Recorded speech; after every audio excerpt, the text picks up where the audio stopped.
امام علی علیہ السلام نے فرمایا، انسانیت بہت بڑا خزانہ ہے، اسے لباس میں نہیں انسان میں تلاش کرو۔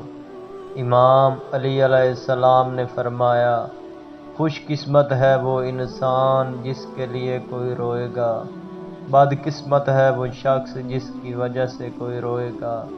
امام علی علیہ السلام نے فرمایا، جس انسان کی جان نکل جائے وہ زندہ نہیں رہتا، لیکن جس انسان سے احساس نکل جائے وہ انسان ہی نہیں رہتا۔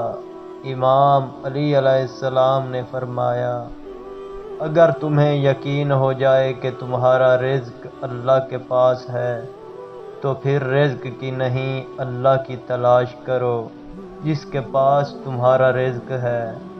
امام علی علیہ السلام نے فرمایا، جہل کی بات کو برداشت کرنا عقل کا صدقہ ہے۔